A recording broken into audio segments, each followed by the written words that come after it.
adjudicaron las licencias de exploración de petróleo y gas. Bueno, ¿qué se viene después de esto? A ver, en eso de la transición responsable, y por eso es muy importante el concepto de la responsabilidad, nosotros tenemos que reconocer que en los últimos 20 años la matriz energética primaria del mundo, hace 20 años, 80% de esa matriz se basaba en energías fósiles. Pasaron 20 años y hoy sigue siendo 80%. El mundo ha hecho un esfuerzo muy grande en los últimos 5 o 10 años para la introducción de energías renovables y realmente se ha producido una incursión muy importante que llevó de una participación del 2% al 5 o 7% de energías renovables en la matriz energética del mundo. Pero esas energías renovables desplazaron generación eléctrica de origen nuclear. No ha habido, por el contrario, ha aumentado, pero no ha habido una reducción de las energías fósiles, ni siquiera para la generación eléctrica.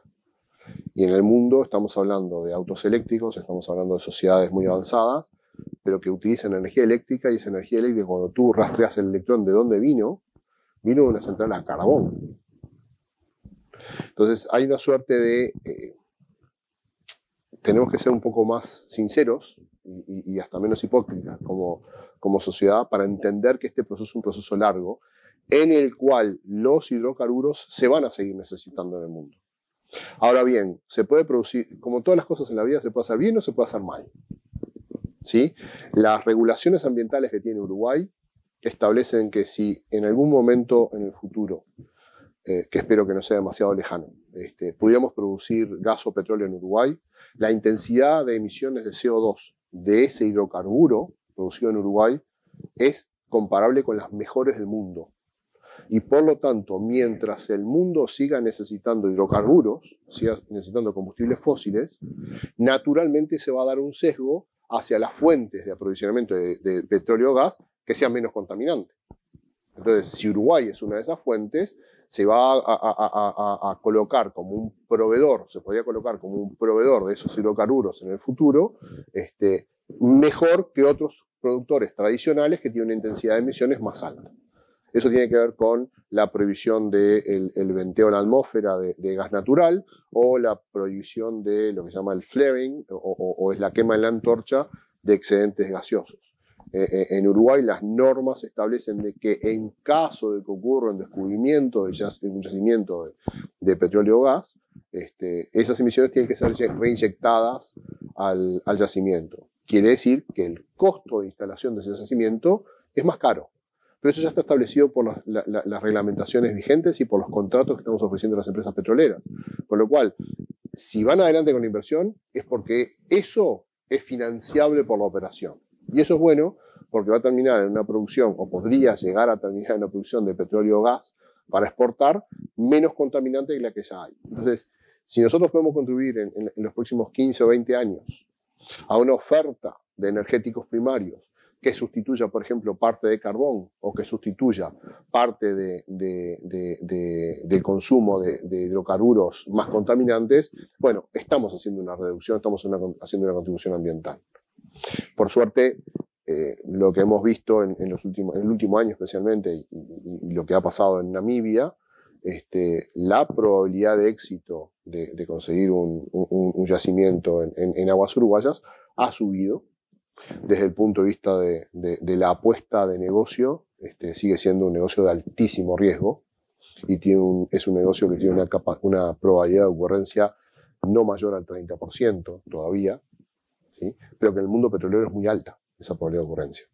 Y eso ha convertido a Uruguay en uno de los puntos calientes, uno de los hotspots en el mercado energético mundial, porque Uruguay se posiciona como un eventual jugador de productos energéticos renovables y también de productos energéticos tradicionales, como gas y petróleo, con menor intensidad de emisiones de carbono a la atmósfera. Entonces, el ecosistema del mundo de la energía en estos momentos mira con muchísima atención a ANCAP, porque ANCAP y el Uruguay, porque tiene una oferta de transición energética muy completa, muy variada, con proyectos chicos, con proyectos grandes, con proyectos más ambiciosos, menos ambiciosos, y adecuados a la oportunidad de la demanda, de cómo va evolucionando la demanda en estos años, estas décadas.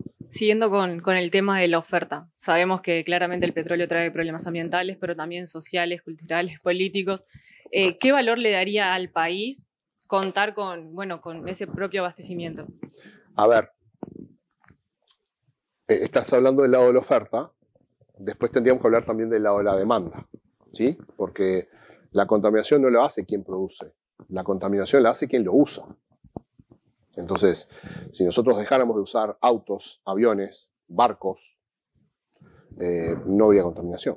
El tema es que el mundo ya accedió a un nivel de confort y a un nivel de comunicación que requiere todo eso. Por lo tanto, el tema tiene dos caras, como siempre tiene todas dos caras. Es un problema de la producción, pero también es un problema muy, muy grande y mucho más grande, mucho más determinante de la demanda. Si los consumidores no utilizaran fósiles, no se tendrían que producir, ¿sí? Desde el punto de vista del Uruguay, cualquier eventual descubrimiento de hidrocarburos, para que sea económicamente atractivo, tiene que ser muchísimo más grande que la demanda del país. Por lo tanto, el país no es que tan solo se beneficie por el autoabastecimiento, sino que en realidad lo que va a haber atrás es toda una economía posterior y un ingreso económico muy superior al país de lo que se puede ahorrar de importaciones. Más que la independencia energética, tiene que ver con la relevancia que puede tener el impacto económico de ese tipo de operaciones si se llegan a dar en el futuro. Por eso es importante que el país lo piense, lo anticipe, lo vea como una probabilidad. Vuelvo a insistir, es una probabilidad lejos de la certeza. No estamos absolutamente seguros de que va a haber un descubrimiento en el país, pero puede haberlo.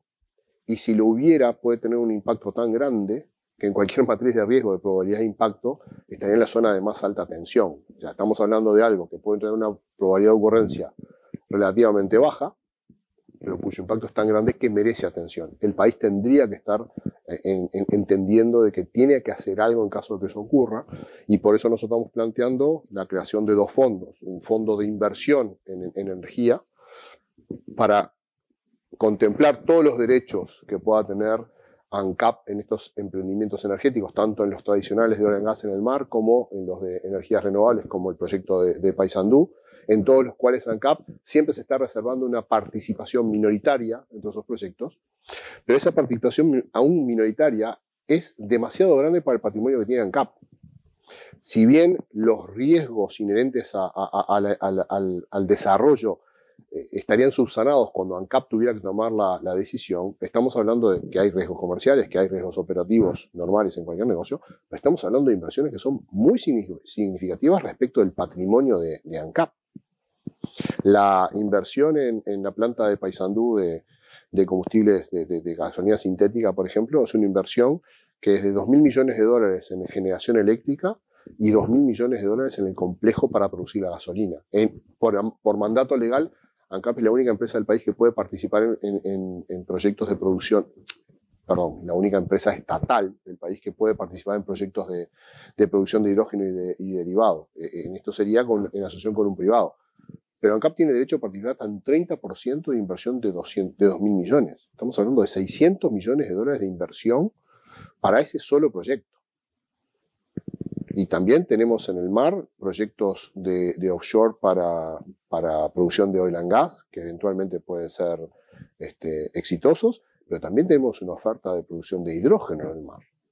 Y cada uno de esos proyectos, si cada uno de esos proyectos, seamos muy optimistas y digamos que en el futuro vamos a tener 10 de esos proyectos, si cada uno de esos 10 proyectos requiere un nivel de inversión de entre 500 y 1.000 millones de dólares para ANCAP, cada uno por sí, excede las posibilidades y las capacidades no solamente de ANCAP, sino del país.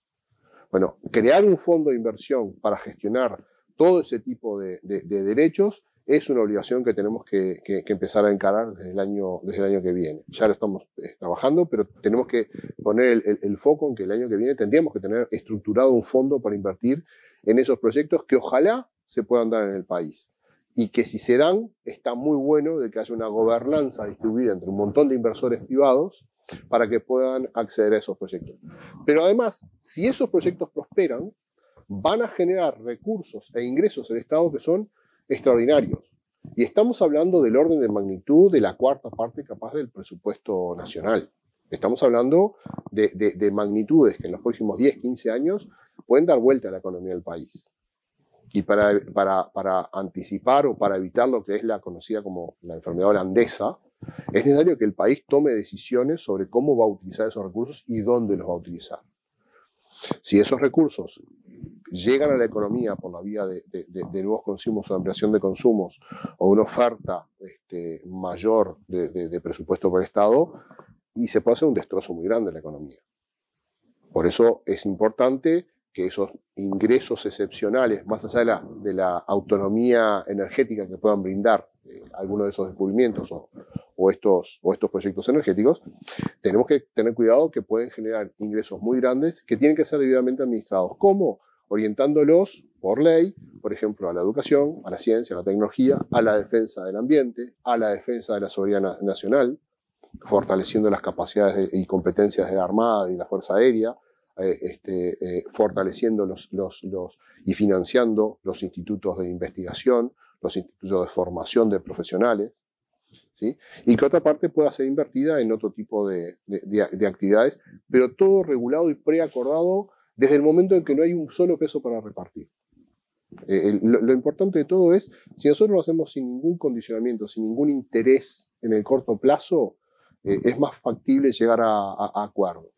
Si lo hacemos cuando la plata está por llegar, empiezan las conductas más oportunistas que puede haber en cualquier organización humana o que puede haber en cualquier sociedad. Entonces es importante anticipar esas cosas mirando mucho al porvenir. Por eso lo del principio, de nuevo, nosotros en ANCAP tenemos la cabeza en el presente, y entonces nosotros hemos dado más de 350 millones de dólares de ganancia en los últimos 2 años y medio después de la pandemia, pero también hemos dejado de recibir más de 420 millones de dólares por vender por debajo de los precios. O sea, el objetivo de vender más barato los combustibles se ha logrado. Durante décadas el país vendía por encima del costo de importación y nosotros ahora estamos en 2 años y medio desde que se aplicó la LUC, estamos vendiendo los combustibles por debajo de la paridad de importación y hemos ya trasladado a la sociedad 430, 440 millones de dólares de precios menores.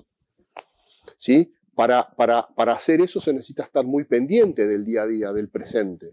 Pero si nosotros dejamos que el presente nos agobie y que dejamos que el presente sea nuestra única preocupación, nos olvidamos del futuro y el futuro viene.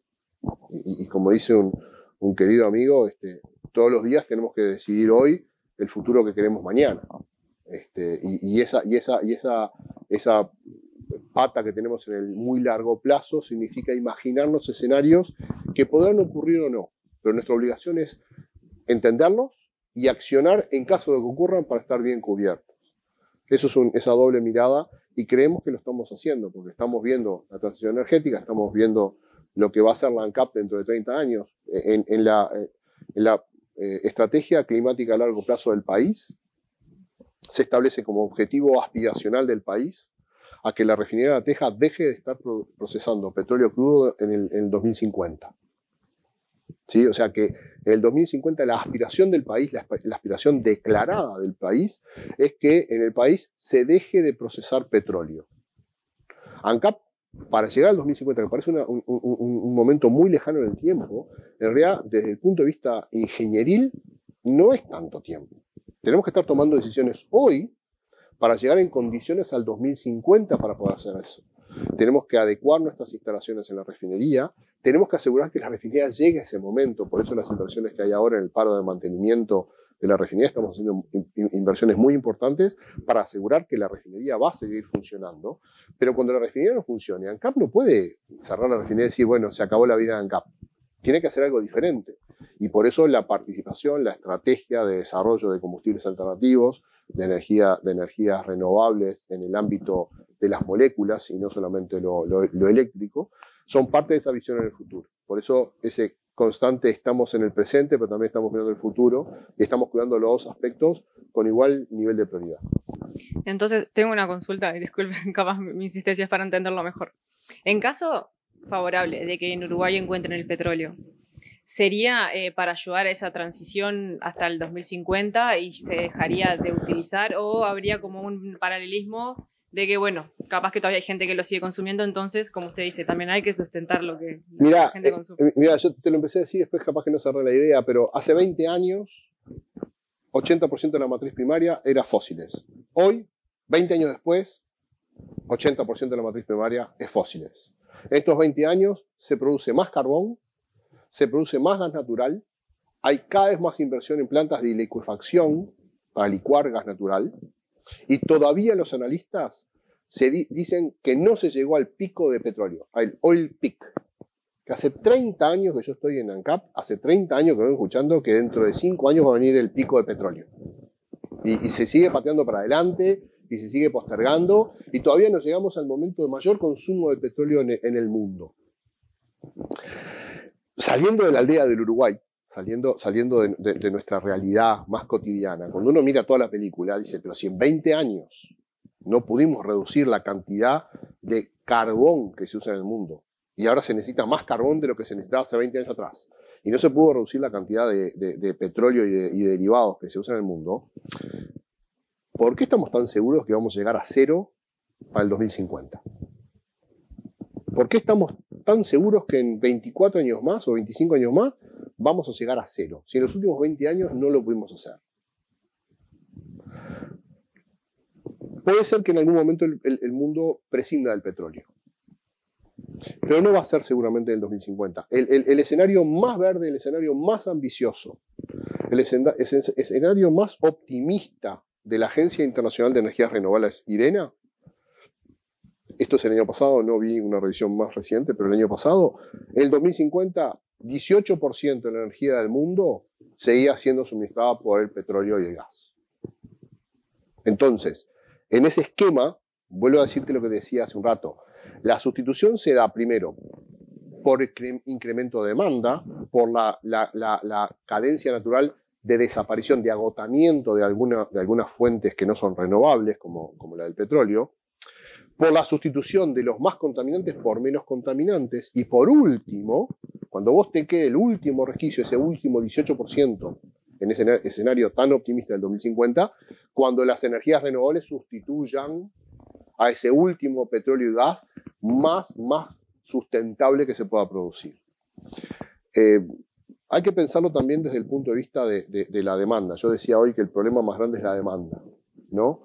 En Uruguay, siendo el transporte no el consumo más determinante de la contaminación ambiental y de la emisión de CO2, pensemos en esto. En Uruguay se venden cada año alrededor de 40.000 vehículos 0 kilómetros. Y es cada vez más común ver autos eléctricos u ómnibus eléctricos en Montevideo. El año pasado se vendieron 1.000 unidades. Y son 40.000 los 0 kilómetros. Y los 0 kilómetros que ingresan cada año al mercado automotor, al mercado del transporte, no sustituyen a 40.000 vehículos que van a la chatarra. Se agregan. En 2 años habremos metido 80.000 autos más. Suponete que sustituyeron, no sé, suponete que sustituyeron a 50.000. Entonces tenemos 30.000 autos más. Esos 50.000 que se fueron a chatarra, que se dieron de baja, más los 30.000 que se agregaron, todos esos en algún momento tienen que pasar a ser eléctricos. O tienen que pasar a combustible alternativo. A medida que va pasando el tiempo, la demanda energética sigue creciendo. Entonces, el desarrollo de las energías renovables tiene que cumplir con un doble desafío, con un doble objetivo, que es sustituir lo que ya existe y además incrementar la oferta para el crecimiento económico y el crecimiento de la demanda energética que se da. Entonces, cuando uno habla de una oferta ampliada de petróleo en el mundo, tiene que entender de que en las próximas décadas el mundo va a seguir usando petróleo. Uruguay no se puede privar de no tener una oferta propia si tiene chances. Uruguay no puede ser tan necio de decir me inclino por el petróleo y el gas porque solamente eso se va a necesitar en el mundo, porque ya hay una tendencia de uso y de demanda de energías renovables. Y Uruguay no puede ser necio, teniendo las posibilidades de jugar en las grandes ligas, en las energías renovables.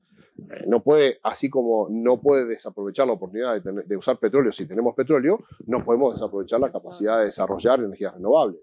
Esa es la ventaja que tiene Uruguay frente a otros países, que nosotros somos neutros tecnológicamente. Nosotros apostamos a la reducción de emisiones de carbono, no a hacerlo de una determinada manera.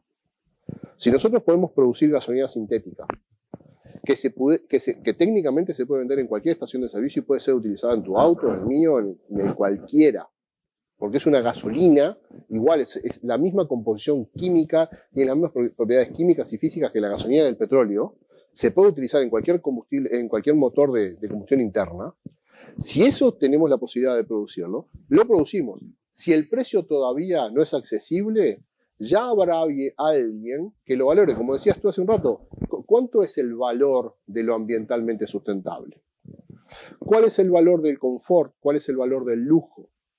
Cuando uno va para atrás en la historia, y por eso la historia siempre es fuente de sabiduría para lo que uno va a encontrar en el futuro, cuando uno va para atrás en la historia, observa que todas las innovaciones siempre aparecieron como innovaciones que eran lujosas. Y después se transforman en habituales. Después se transforman en necesarias y después llegan a imprescindibles. Pensemos en el transporte. Hace no muchos cientos de años, tener un caballo era ser poderoso en el transporte. La energía del caballo era lo que te permitía sacar tu producción de tu parcela de campo y llevarla al mercado. Tener un caballo, tener un burro, tener un buey. Pero después se transformó en que tenías un caballo y tenías una carreta. Y después ese carro fue movido por vapor. Y después tenías tren, y después tenías camiones, y después tenías la cachirita de un camión, y después tenías otro camión, y después tenés camiones más sofisticados, y después tenés transporte aéreo, después tenés transporte marítimo. Entonces, esa evolución siempre tiene un primer paso donde la innovación es más costosa que lo que sustituye y es más lujosa. Pero llega un momento que con el correr del tiempo las cosas se van incrementando. La oferta energética de Uruguay se basa en la complementariedad. Nosotros creemos que los energéticos son todos igualmente necesarios. Que si compiten de forma justa, va a prevalecer aquello de, bueno, el energético que ofrezca el mayor valor percibido para el consumidor es el que va a ser usado. ¿Y cómo se genera valor para un consumidor? Que sea mejor que otros, que sea más barato que otros, que sea más sostenible, más sustentable que otros. Y bueno, esas son las cosas que se van a ir dando. Por eso la oferta de Uruguay y de ANCAP como agente del país es una oferta variada. Tenemos todo lo que quiera, o queremos tener todo lo que quiera el mundo en el futuro. Bueno, y para finalizar y aprovechando que ya lo tengo acá, Justicia desarchivó la causa de Gas Sayago. ¿Qué implica todo esto? A ver, la revisión de decisiones del pasado es un tema siempre escabroso y siempre lo estamos viendo con el diario del lunes, ¿no? Que la justicia haya considerado pruebas que hasta hace un tiempo la justicia había descartado, es un avance en pos de eso, en pos de hacer justicia, ¿sí? Hay un tema legal, hay un tema moral, hay un tema político, hay un tema ético, si se quiere, porque gastar plata en algo que después fracasa, éticamente tiene que ser reprobable. No estoy hablando de un tema de corrupción, no estoy hablando de un tema de moralmente contable. Estoy diciendo, cuando uno administra dineros públicos, cada peso que gasta, cada dólar que gasta, tiene que ser gastado con un propósito concreto. En el tema de Gas Sayago, el propósito fracasó, el propósito tuvo varias advertencias a lo largo de los años. La primera gran advertencia es el proyecto no era rentable solamente con el consumo del Uruguay. Se necesitaba el consumo de Argentina, y cuando el consumo de Argentina desaparece, en determinado momento se tendría que haber parado la obra. Pero bueno, la justicia ahora va a tomar en cuenta nuevos elementos que vienen de Brasil y seguramente ajustada a derecho va a terminar determinando si en ese ámbito esa obra o ese proyecto era condenable o no. Bien. Muchísimas gracias por su tiempo. Por favor.